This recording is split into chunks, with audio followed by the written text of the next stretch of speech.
ভারতে মুসলিম নিধন ও সাম্প্রদায়িক হামলার প্রতিবাদে ঈদগাঁওতে বিক্ষোভ মিছিল ও সমাবেশ অনুষ্ঠিত হয়েছে। ঈদগাঁও কক্সবাজার থেকে এম আবু হেনা সাগরের তথ্যচিত্রে দেখুন বিস্তারিত। ভারতে অমুসলিম কর্তৃক মুসলিম নিধন এবং বর্বরোচিত সাম্প্রদায়িক হামলার প্রতিবাদে ঈদগাঁওতে বিশাল বিক্ষোভ মিছিল ও সমাবেশ অনুষ্ঠিত হয়েছে।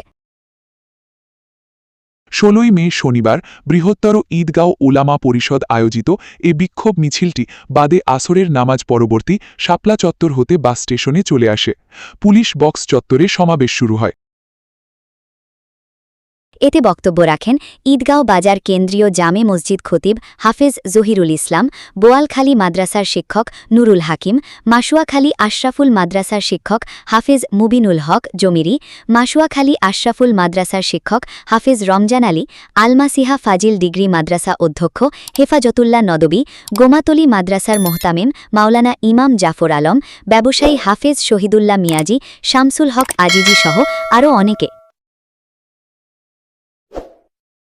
বক্তারা ভারতে মুসলিম নিধনসহ হামলায় তীব্র নিন্দা জানান। বিশাল বিক্ষোভ মিছিল ও সমাবেশে ঈদগাঁও এলাকার আশেপাশের বিভিন্ন মাদ্রাসার ছাত্ররা মিছিল সহকারে সমাবেশে যোগ দেন।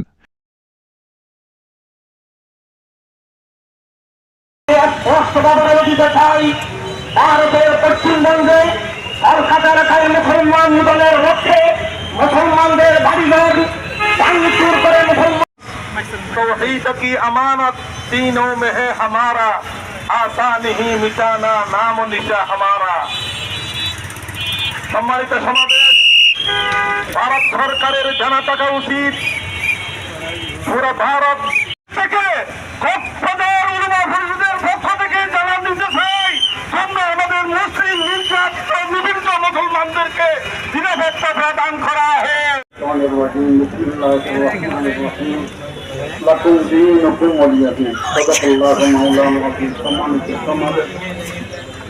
আজকে প্রচন্ড গরমে অতি লম্বা পথ অতিক্রম করে মুসলমানের নির্যাতনের প্রতিবাদ সমাবেশ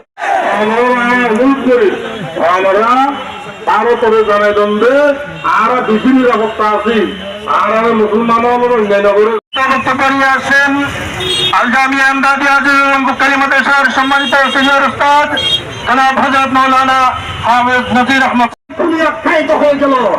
এই ভারতের উগ্রপন্থী হিন্দুদের, উগ্রপন্থী সন্ত্রাসীদের, কুকুরদের বিশ্বর আদালতে বিচার হতে হবে।